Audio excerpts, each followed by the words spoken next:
हमारे लिए बड़े फख्र की गल है कि साडे विचों हमारी बेटी जिन्होंने सुप्रीम कोर्ट विचों कुछ जालमा ने वो जुल्म किया और उन्होंने फांसी के बंदे के ऊपर पहुंचाया। हमारी वो बेटी निर्भया को जिन्होंने सम्मान दिलवाया, आज निर्भया के नाम से एक अलग फंड बनाने का काम भी भारत के यशस्वी प्रधानमंत्री नरेंद्र मोदी जी ने किया।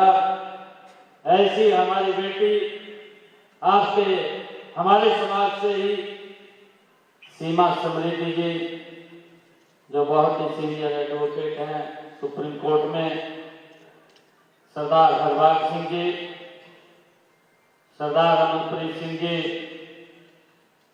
सरदार सुखबीर सिंह जी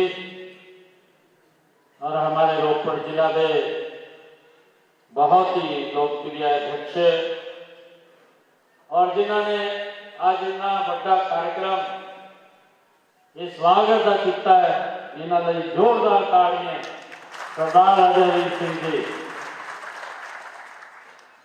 हमारे हरियाणा से कुरुक्षेत्र से हमारे सैनिक समाज के प्रधान गुरनाम सिंह सैनी जी, नैब सिंह जी पटाक माजरा,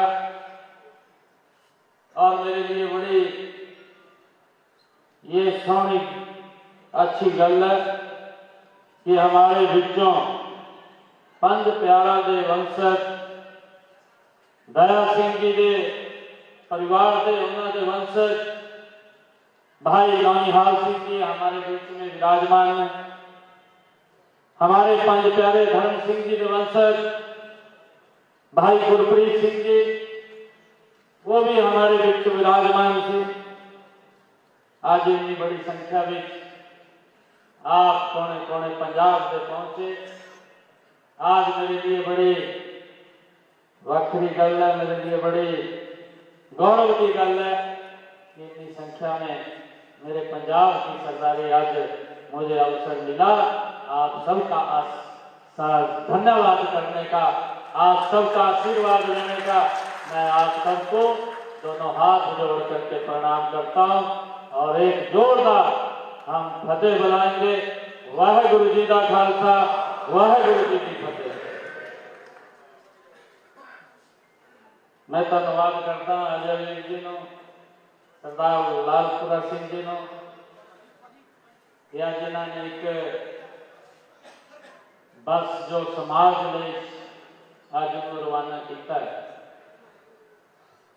उस बस को आज झंडी दे के यहाँ से रवाना किया कि समाज का कोई भी ऐसा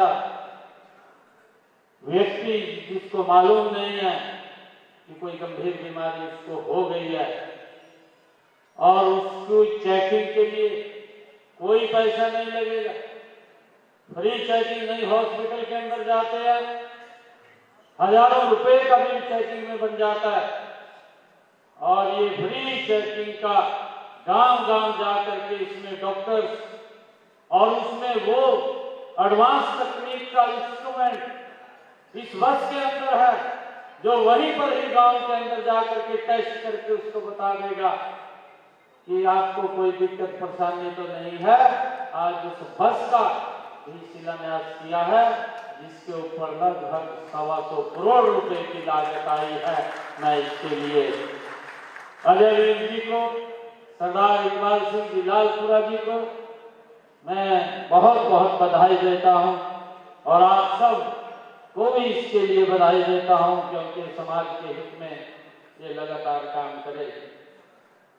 मुझे ये भी खुशी है कि आज इतनी संख्या में आप लोग यहाँ पर अपने बेटे भाई को आशीर्वाद देने के लिए आए हैं और मेरा भी फर्ज बनता है क्योंकि आप लोगों ने, जब मैं चुनाव लड़ रहा था उस चुनाव के अंदर मुझे तो मालूम नहीं था, परंतु आप यहाँ से जा करके एक एक गांव में, एक एक घर में आप लोगों ने जो मेहनत की है, मैं दिल से आप लोगों का बहुत बहुत धन्यवाद करता हूं। ये आपका ही आशीर्वाद है। आपके आशीर्वाद से हम हरियाणा के अंदर तीसरी बार और हरियाणा में दूसरी बार मुझे शपथ लेने का मौका मिला।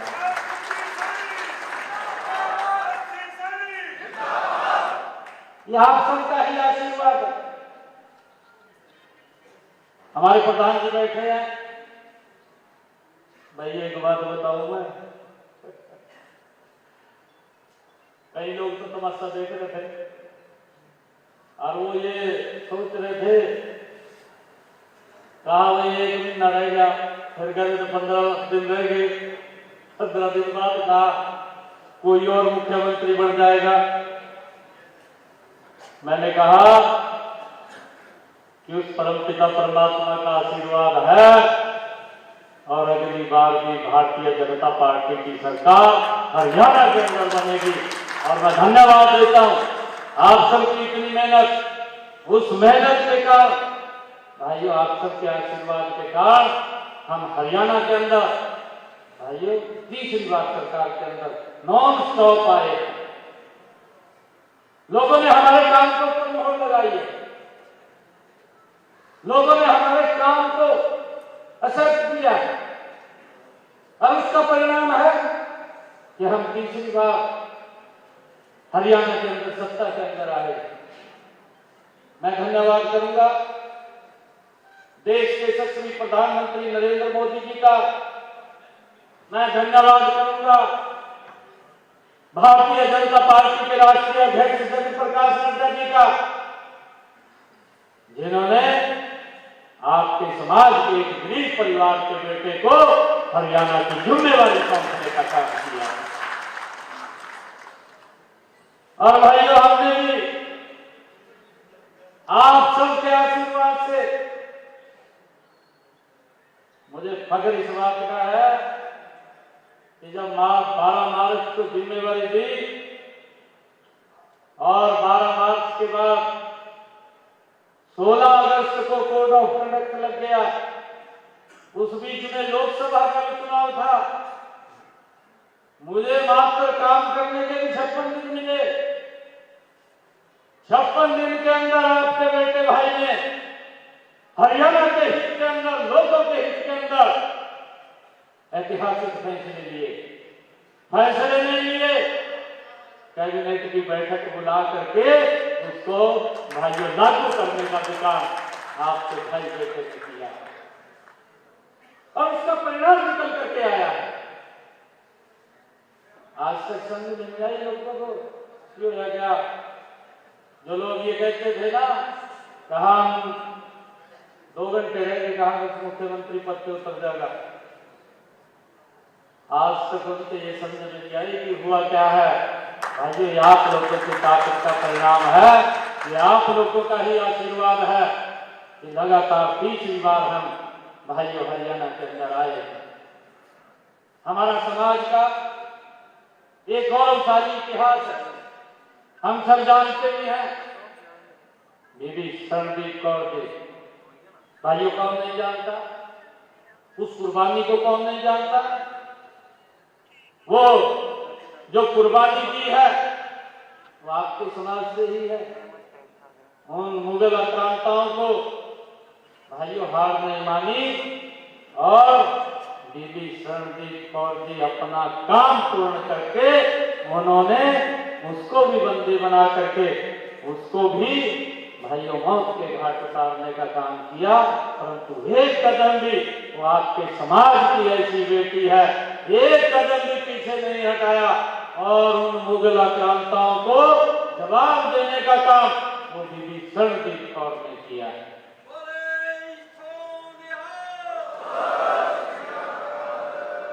ये हमारे लिए बड़े गर्व की बात है।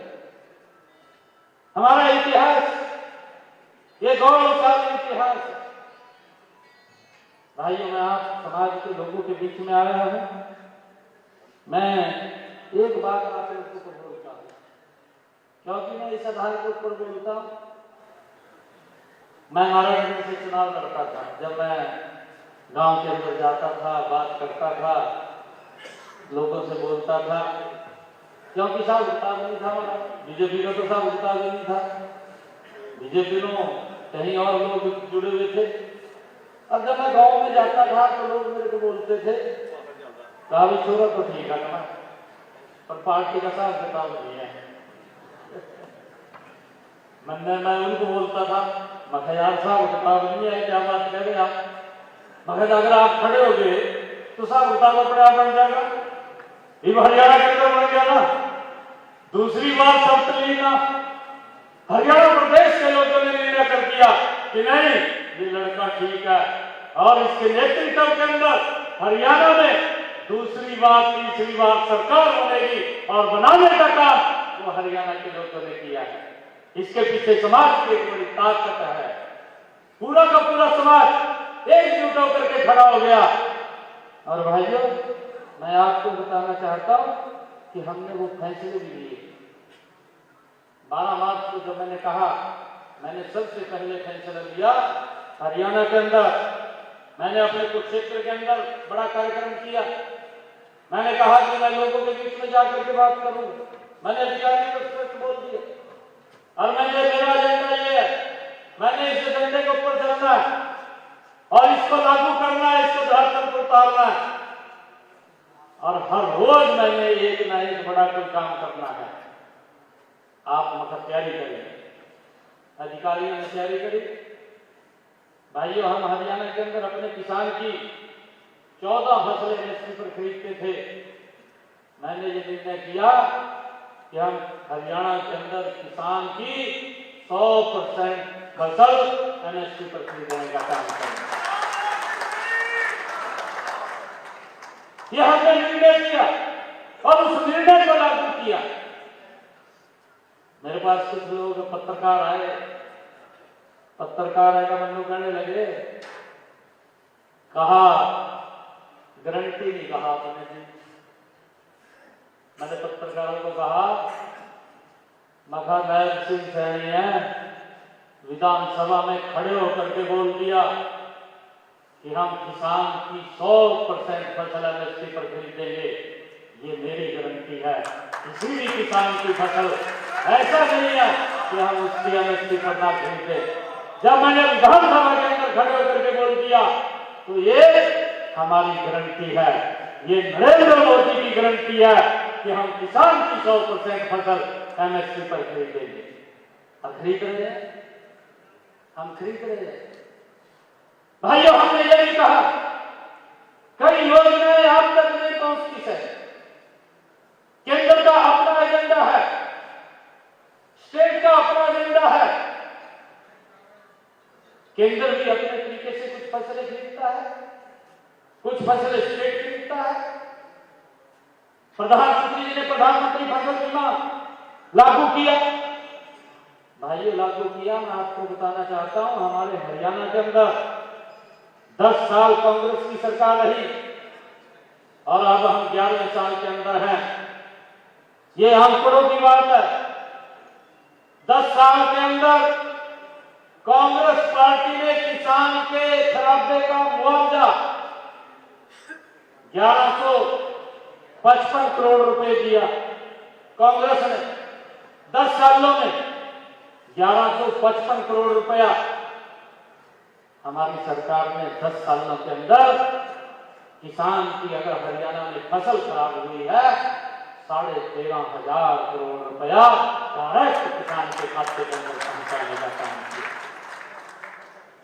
भाइयों, इच्छा शक्ति होती है काम करने, बात करने से नहीं होता, करने से काम होता है। और हमने एक नहीं, हर क्षेत्र के अंदर हमने मजबूती से उसको आगे बढ़ाने का काम किया है। मैं आप लोगों से भी आग्रह करूंगा, मैं समाज के बीच में आज यहां पर आया हूं। मैं पहले भी लगातार, ऐसा नहीं है कि मैं आज ही पंजाब के अंदर आया हूं। मैं लगातार जब भी इलेक्शन हुए हैं, कभी भी कोई भी इलेक्शन हुआ है पंजाब का,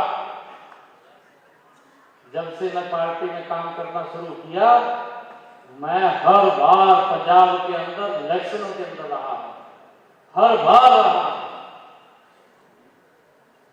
यहां से चंदूमाजरा साहब चुनाव लड़ रहे थे, मैं तब भी यहां था, तब भी इस क्षेत्र के अंदर था।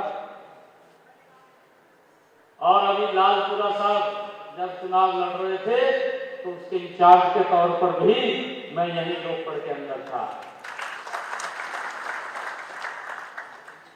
हमारे कमलदीप जी जो खंड से चुनाव लड़े, सैनी साहब, मैं वहां नहीं जा सका, मेरे घर वाले वहां गए कमलदीप जी के यहाँ लगातार वहां पर रही है। परंतु आप सबका आशीर्वाद है। मैं आप लोगों से एक बात कहना चाहता हूं, एकजुट होकर के आगे बढ़िए। दुनिया की कोई ताकत नहीं है जो आपको पीछे कर सके। आपको आगे बढ़ाने का काम ये समाज ही करेगा और मिलकर के हम सब ने आगे बढ़ना है और सिस्टम को ठीक करेंगे। मैं अभी लालपुरा जी से बात कर रहा था, अभी मैंने एमएसपी की बात की है। लालपुरा जी मुझे बात कर रहे थे, मैंने लालपुरा जी को ये बात बोल रहा था कि अगर भारतीय जनता पार्टी की सरकार पंजाब में आती है, ये मेरी गारंटी है कि पंजाब के किसान को 100% एमएसपी पर उसकी फसल खरीदने का काम ये हमारी सरकार करेगी। भाई बात से कुछ नहीं होता, करने से होता है। हमें काम करना चाहिए, उसका सिस्टम बने, उसका रोड मैप तैयार हो, लोगों को सुविधाएं दें। अगर कोई दिक्कत उसके अंदर आती है उसके बारे में भी चर्चा करनी चाहिए, उसके बारे में भी बताना चाहिए, परंतु काम करना चाहिए, बात नहीं करनी चाहिए। और मैं आप लोगों को आज ये भी कहना चाहूंगा कि हम सब एकजुटता से समाज के अंदर आगे बढ़े। ऐसा नहीं है, आपके समाज से बहुत ज्यादा हमारे साथी बहुत उच्च पदों के ऊपर भी हैं। मेरा आप लोगों से आग्रह है कि सबसे बड़ा हथियार अगर कोई है तो एजुकेशन का हथियार है।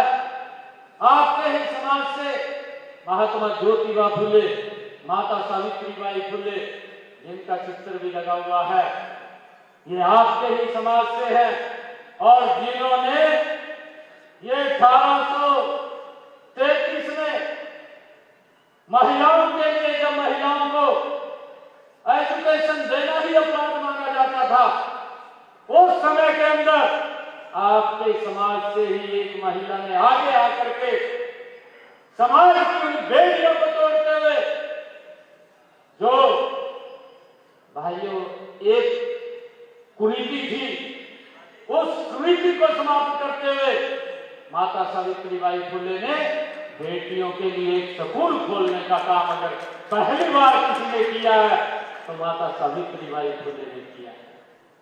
ये उसी बेड़ियों को, उन कुप्रथाओं को समाप्त करने का काम ये आपके समाज में है। भाइयों एक दूसरे से आज बेटी हमारी कम नहीं है, आज बेटी कितनी ऊंचाइयों के ऊपर है। और आदरणीय प्रधानमंत्री जी ने तो आगे बढ़कर के एक कदम बेटियों के लिए काम किया है। उन्होंने लोकसभा के अंदर नारी शक्ति वंदन बिल ला करके विधानसभा, लोकसभा के अंदर बहनों को 33% आरक्षण देने का काम भी ये हमारी सरकार ने किया है। 2029 का जो चुनाव होगा उस चुनाव के अंदर ये 33% का आरक्षण ये लागू हो जाएगा और उनको अधिकार मिलेंगे ताकि वो भी इस देश के विकास के अंदर आगे बढ़ करके काम कर सके। भाइयों हमने और भी बहुत सारे ऐसे काम, चाहे वो केंद्र सरकार उसका लाभ देती है, एवं यहाँ पर मैं पूछता हूँ आयुष्मान कार्ड यहाँ पर लागू नहीं है, क्यों लागू नहीं है? 5 लाख रुपए का एक व्यक्ति को अधिकार क्यों अपना इलाज करा सके, अगर दुर्घटनावश कोई दिक्कत, कोई बीमारी आ जाती है, उस इलाज करवा सके, सरकार उसके साथ संबल बन करके खड़ी होगी। और मुझे खुशी है बताते हुए कि हमारे हरियाणा के अंदर ये लागू है और हमने पिछले 10 वर्षों में जो मेरे हरियाणा प्रदेश के लोगों ने आयुष्मान कार्ड के माध्यम से उसको कोई गंभीर बीमारी हुई है उसने अपना इलाज कराया है, तो हमने 2,500 करोड़ रुपया उनके इलाज के ऊपर हमारी हरियाणा सरकार ने खर्च किया है। भाइयों, ये लाभ व्यक्तिगत पहुंचाने का काम हमने किया है। और मैं आप लोगों को ये भी कहना चाहता हूं कि जब इस प्रकार का सिस्टम, इस प्रकार की योजनाएं चलती हैं, ये समाज के हित में चलती हैं। और हमने ये भी हरियाणा के अंदर निर्णय किया, क्योंकि हमारे हरियाणा के अंदर ओबीसी समाज को 6 लाख रुपए तक का अधिकार था, उसकी आय क्रिमिलेज की व्यवस्था उसकी 6 लाख रुपए की थी, परंतु हमने आकर के उसके अंदर भी बदलाव करते हुए केंद्र के पैटर्न के ऊपर करने का काम किया, उसको 6 से 8 लाख रुपए करने का काम ये हमारी सरकार ने किया है। भाइयों, लोगों के हित के अंदर क्या क्या कदम उठाने, लोगों को कैसे सुविधाएं पहुंचानी, निरंतर सरकार का दायित्व है कि उनको आगे बढ़ाने का काम करें। आज मुझे ये खुशी है कि आज आप लोगों के बीच में मुझे आने का मौका मिला है, और मैं आप लोगों को एक बात ये कहना चाहूंगा, क्योंकि समाज की सरदारी बैठी है, आपका बेटा भाई चंडीगढ़ के अंदर है, मेरे से अगर कोई भी काम किसी व्यक्ति को पड़े, निसंकोच आकर के मेरे को मिल लीजिए, मैं आपकी हेल्प करने के लिए चंडीगढ़ से जा रहा हूं। आपको कोई समस्या दिक्कत नहीं आने देंगे, कभी भी आकर के आप मिल सकते हैं। आप लोगों से यही आग्रह है कि हम एकजुट होकर के, एकजुटता से भाइयों पंजाब के अंदर भी समाज को मजबूत करने का काम करें, समाज को भी सशक्त करने का काम करें। चाहे एजुकेशन की बात है, चाहे नौकरी की बात है। अगर नौकरी की मैं आपको बताऊं, कुछ लोगों ने जब मैं 12 मार्च को शपथ लिया था, मैंने घोषणा की थी, मैंने ये कहा था कि मैं 50 लाख नौकरी हरियाणा, 50,000 नौकरी हरियाणा के अंदर युवाओं को बिना पर्ची बिना खर्ची के दूंगा। परंतु कोड ऑफ कंडक्ट वो पहले लग गया, लगभग 25-30 दिन, 1 महीना पहले कोड ऑफ कंडक्ट लग गया। मैंने 15,000 युवाओं को नौकरी दे दी थी, कुछ के रिजल्ट तैयार थे, परंतु रिजल्ट मैं जब निकालने लगा तो हमारे कांग्रेस के साथी वो हाई कोर्ट चले गए, चीफ इलेक्शन कमीशन पे चले गए और जाकर के एक एप्लीकेशन दे दी, कहने लगे कि कोड ऑफ कंडक्ट लग रहा और हरियाणा सरकार नौकरी का रिजल्ट निकाल रही है, उसको रोका जाए। और चीफ इलेक्शन कमीशन ने एक लेटर जारी कर दिया कि रिजल्ट जब तक कोड ऑफ कंडक्ट है तब तक कोई रिजल्ट नहीं निकलेगा। हरियाणा के युवा मेरे पास आए, वो कहने लगे कि रिजल्ट निकाल दो। उनको खतरा ये था कि कहीं सरकार बदल गई तो हमें नौकरी नहीं मिलेगी। मैंने उनको आश्वासन दिया, मैंने हरियाणा के युवाओं को कहा कि मैं शब्द बाद में लूंगा, पहले आप लोगों को ज्वाइनिंग लेटर दूंगा। और भाइयों, मुझे खुशी है हरियाणा प्रदेश के अंदर 25,000 युवाओं को, ये इतिहास में पहली बार हुआ, मैंने शब्द बाद में लिया। पहले मैंने हरियाणा के 25,000 युवाओं को बिना पर्ची खर्ची के भाइयों ज्वाइनिंग लेटर देने का काम ये हमारी सरकार ने किया है। भाइयों, हमने जो कहा उसके ऊपर हम पूरे उतरे हैं और उसका एक बड़ा मैसेज पूरे प्रदेश के अंदर भी है। लोग आज इस बात की चर्चा भी करते हैं, लोग आज इस बात को फॉलो भी करते हैं। आज युवाओं के अंदर एक बड़ा मैसेज इस बात को लेकर के है, ये पहली सरकार ईमानदारी से जो नौकरी देने का काम कर रही है। भाइयों, हमने उस बात को, उस वादे को पूरा किया। मैंने हरियाणा के अंदर जब विधानसभा के चुनाव चल रहे थे, उस समय में मैंने ये बात हरियाणा के लोगों को कही थी कि जब मैं लोकसभा का सांसद था तब मेरे पास बहुत सारे लोग आते थे और वो बात बोलते थे आकर के डायलिसिस के लिए फोन कर दें, हॉस्पिटल के अंदर हमारा डायलिसिस फ्री हो जाएगा। परंतु मैंने सोचा कि मेरे पास बहुत सारे ऐसे लोग हैं जो मेरे तक भी नहीं पहुंच पाते।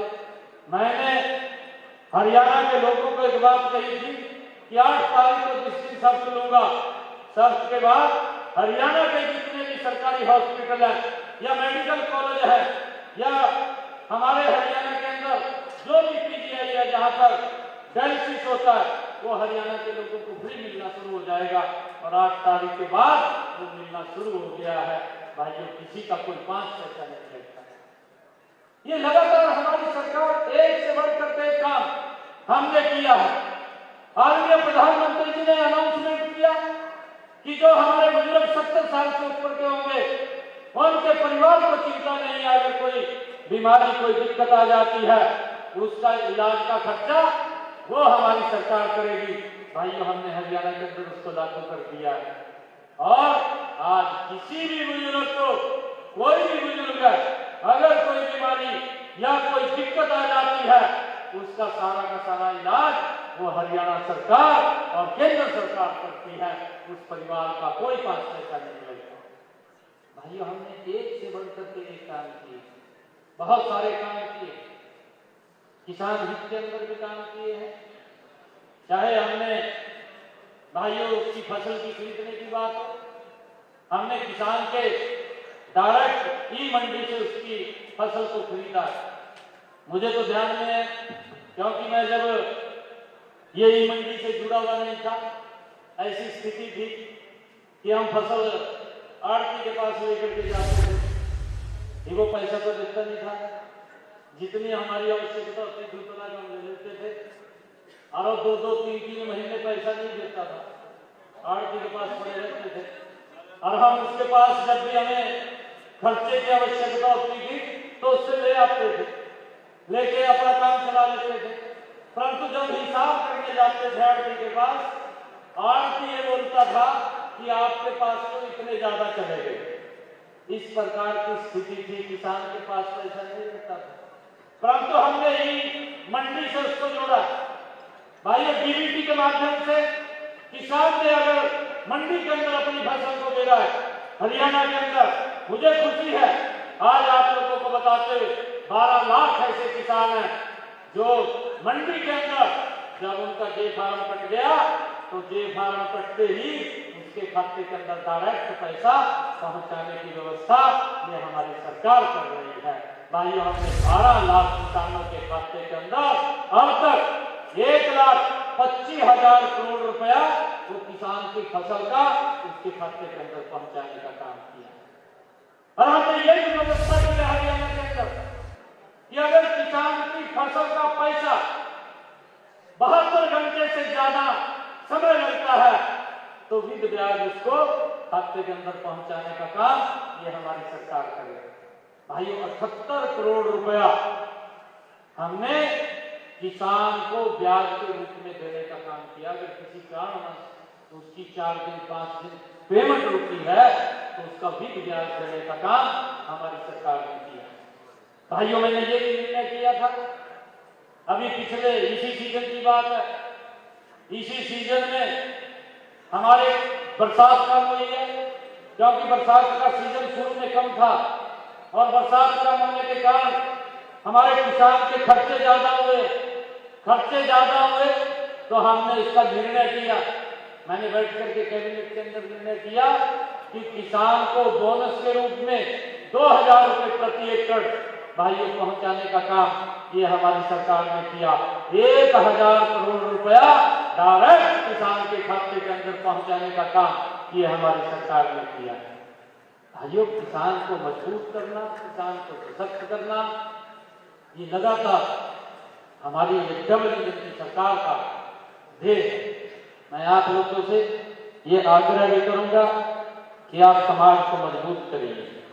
मैं आप सबका धन्यवाद भी करता हूँ, इतनी भारी संख्या के अंदर आप आए हैं। आप कभी भी हमारे हरियाणा के अंदर आएंगे या चंडीगढ़ आएंगे, कभी भी आप आइए, आप लोगों का हम स्वागत करेंगे। कोई भी किसी प्रकार का बात हो, काम हो, आप आकर के मिलिए, हम उसको पूर्ण करने का काम करेंगे। आप सबका मैं आज इतनी भारी संख्या के अंदर आप लोग आए हैं, आप सबका मैं दिल से बहुत बहुत धन्यवाद करता हूँ। आप सबका जो आशीर्वाद हमें मिला है, मैं अपेक्षा ये चाहूँगा कि आशीर्वाद आप लोग, हमारे लालपुरा जी, अजय वीर जी और हमारे हरबाल जी यहाँ बैठे हैं, हरबाल जी और पूरी की पूरी समाज की लीडरशिप बैठी है। मैं आप लोगों से अपील करूंगा कि हम सब उनको मजबूत करने का काम करें ताकि समाज और मजबूती से आगे बढ़ सके, ऐसी अपेक्षा आप लोगों से है। और हम सब अपने पूर्वजों से ये भी प्रेरणा लेकर के कि अपने बच्चों को अच्छी शिक्षा दें ताकि वो भी कहीं ना कहीं अच्छे स्थान के ऊपर जाएं, उससे भी समाज का गौरव और गर्व वो होता है। मुझे ये भी खुशी है कि पिछले दिनों हमारे हरियाणा के अंदर, अभी 2 साल रोज पहले की बात है, हरियाणा के अंदर एक समय में आपके समाज से 6 जज एक समय के अंदर सेलेक्ट हुए, 6 जज लगे एक समय के अंदर। भाइयों, ये समाज के लिए बड़े गर्व की बात होती है, जो लंबे समय तक जो सेवाएं देने का काम करेंगे। आप सबका मैं दिल से बहुत बहुत धन्यवाद करता हूं। इन्हीं शब्दों के साथ जय हिंद, जय भारत, जय भारत मां। एक जोरदार जयकारे के साथ वाहेगुरु जी का खालसा, वाहेगुरु जी की फतेह। बोले सो निहाल। वाहेगुरु जी का खालसा, वाहेगुरु जी की फतेह।